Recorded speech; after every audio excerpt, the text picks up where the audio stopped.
Welcome everybody to the Just About Anything podcast. I am the Raging Raccoon here with my good friend and partner, the Epic Samurai, and we're gonna talk a little bit about that Adesanya Duplessis fight from last night, dude. I gotta tell you right now, that shit was absolutely insane. Like I did not anticipate that turnout, that outcome. That was not what I thought was going to happen. I'm telling you, man, after everything that was going on, the total beef, each player talking about they're going to whoop each other's ass back and forth, the turnout to that was not what I expected. I'm be honest with you, but it was a worthwhile, enjoyable fight. But there were a few distasteful things that I had going towards the end of the fight and towards about the middle of the fight that we can't discuss during this video. Yeah, the biggest thing that I saw was, Adesanya came out fighting. He came out swinging. He Oh was yeah, dodging. He was moving out of the way of everything, man. And like I would say about second, third round is when he started letting off the gas. He oh he yeah. was still dodging. He was still like just doing what he was doing, but it's just I don't know how to describe it, man. Just watching it, seeing it go down, it was like he got overconfident. He was Hmm. too full of himself, and he was not staying true to his fighting. Like you could see Duplessis looking like he was running out of breath, Oh yeah. and that's where I thought he was going to get him. But then the second he turned his back and he got himself off guard, he just threw the entire fight out the window. I Hmm. mean, he he's a capable fighter. He's only lost. This is what his fourth match. I think he's lost now. But for a record like that, and for him being a former champion, I can't knock on him. I mean, he's way better of a fighter than I'll ever be. But Hmm. he came out. He came out with just straight gas. He was not running out. He got a little off balance as far as like the way he was fighting, and it Right. kind of just led to that submission. And that submission was not what I thought was going to be the end of that fight. I thought it was going to be a knockout. Oh, definitely, man. And with just this amount of just tactics and everything like that, the both players phenomenal skills down the board. But just with Do himself, you can tell he was heavily breathing. He was running out of stamina, and just his composure itself as he was just opening his mouth as he was breathing. And with with fighting like that, you want to breathe through your nose. That way, you're not overexerting yourself to the point where you're not keeping a level head in the fight. He was swinging way too hard, coming towards the middle of the 5 minute fight. About 2 minutes in, he was just swinging way too wide, leaving himself open. And Adesanya, as he fights, as you know, he holds his hand out, so he's like reaching your forehead because he has that length and that just that overexertion he can pull out with his arm. That's how he's able to stay in a fight a little bit longer than most fighters. Right. And And I was going to say on top of that, it's almost, you look at the stats, you look at the strikes, you look at what they're doing. Adesanya had more contact, throughout the fight. oh And you yeah, look at if you watched the fight and you looked at the way Duplessis fought, yeah, he can hit, he can kick, but if you look at the way that he was going about his striking, he was missing left and right. He oh was yeah. it was almost like he wasn't watching what he was doing. He was Hmm. looking, but it's like if you get to a fist fight at a bar, like you're going to swing, but if you're not looking where you're swinging, Hmm. you're not gonna hit. And I feel like he was not even pulling punches. I don't want to say that, but he wasn't being himself. He wasn't being true to himself as he was fighting, if that makes any sense. Oh yeah, no, 100%. And just as we were watching the game last night and going through everything, his takedowns are phenomenal. We know for a fact when he gets you locked down, it's over for you. And his takedown, but Adesanya was at a certain point was playing way too defensive, especially with a strong striker like Do himself. And with Plessis, man, he was at one point he was over the place, but at the same time you could tell he was into the fight, but he wasn't. I feel like he was trying to figure out Adesanya way a little bit way too much, and he's a very simple fighter. This his strikes alone was at least a way more than Adesanya, not Adesanya, excuse me, way more than Plessis could take. Because Yeah. man, I'm telling you, if he was able, if I would say this, if Israel was able to pin him in the corner a little bit more, he would have had the fight. He would have way had the more fight, but he was giving him too much space to recuperate and like get to him. He was dodging, like his dodging is perfection. I love the ways he can dodge about anything. and that's what gets me He on my feet. Gets me on my feet.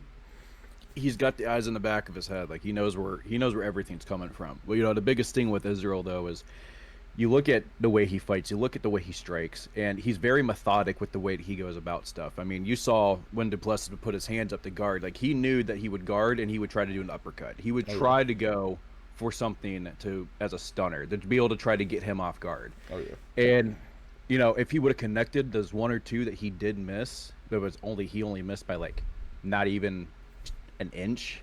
I Oh mean, yeah. he probably could have won that fight. Oh yeah. Just 100%. just because he wasn't.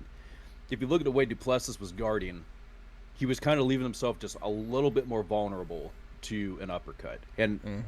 Israel has one of the nastiest uppercuts out of anybody in the middleweight division. So for me, watching that fight, if he would have landed even just that really nasty one near the end of the third round, Hmm.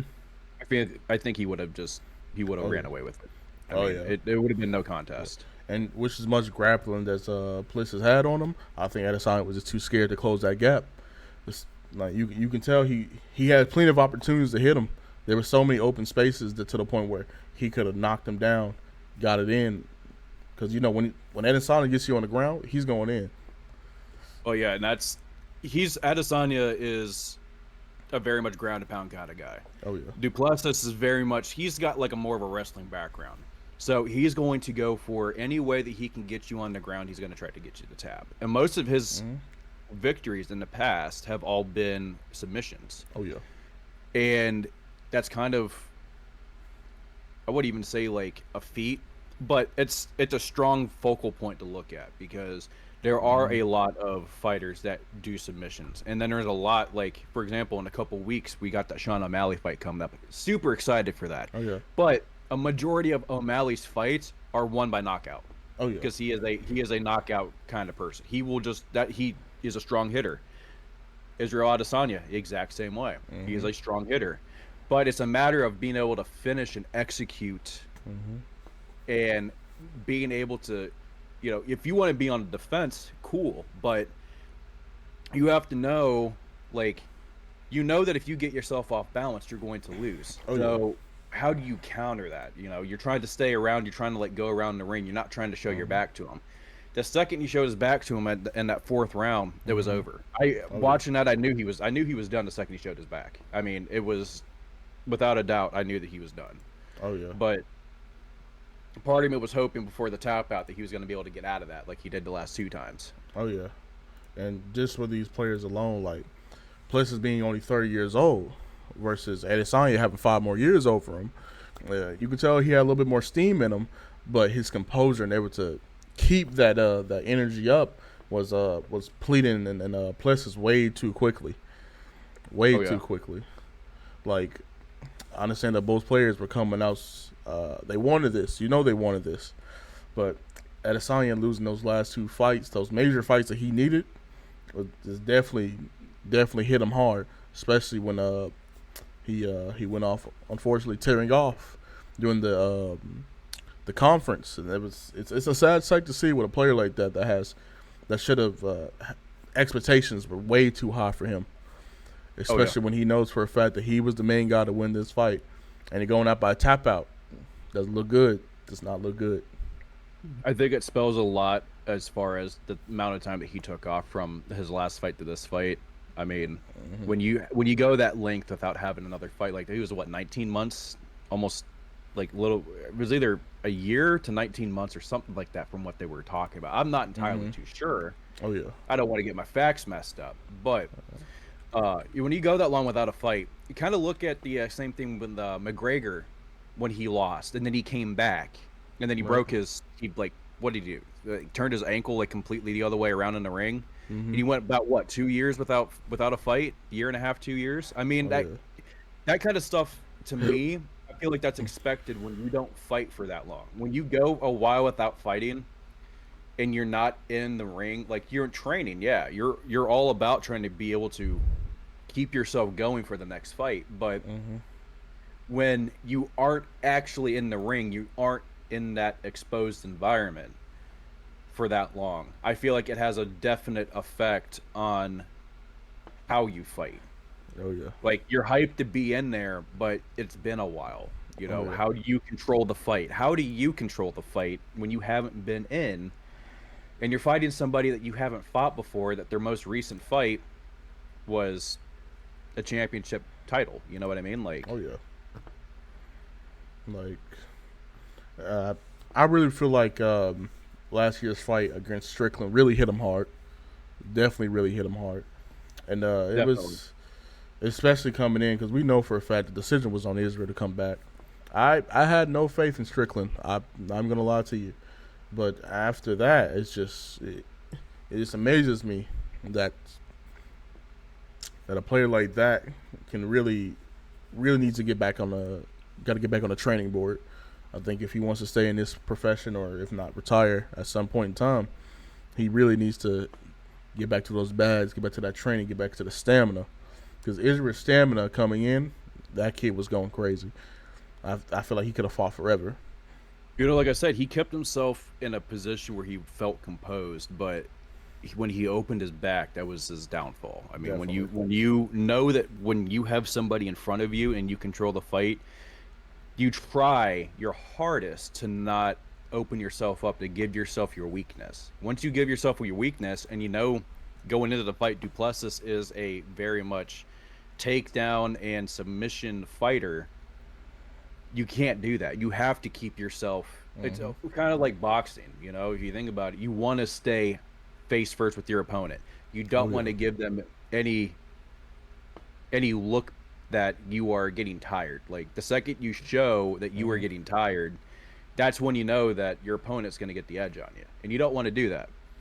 And knowing, you know, I've had a couple friends that box, and the biggest thing they told me was just never let your opponent know that you're Hmm. weak or show your weakness. If you get Oh yeah. hit, act like it has never affected you, but just try to keep going. Even if you feel like you're going to get knocked out, try to keep pushing on. Oh yeah. And, you know, not having that, you know, that forward like look to him, you know, being able to just to keep going.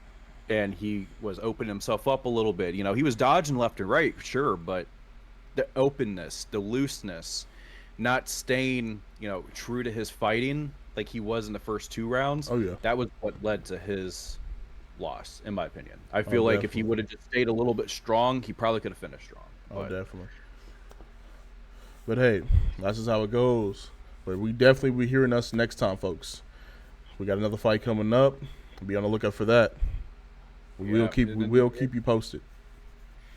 on besides fights, we will be having a first episode of the podcast coming up here real soon. As well, we are going to be putting up some gaming related content for those that want to see something a little different. We do quite often stream on Twitch. We are starting to branch out to YouTube a little bit. So if you guys want to tune in, kind of see what we have going on, maybe recommend a game you want us to play, go ahead, let us know. Or if there's a fight and or a game that you want us to cover, or one that you're excited for, that you want to see us talk about, pop a comment down below. Let us know what you want to see, and we'll get right to it. Oh yeah. Until then, folks, I am the Apex Samurai with my co-host, the Raging Raccoon. We'll see you next time, folks. What's up, guys? Apex Samurai here. Thank you again for watching the video. If you enjoyed, please leave a like, leave a comment as well. Tell us what you know, tell us what you like, and we'll see you again in the next one. Thank you.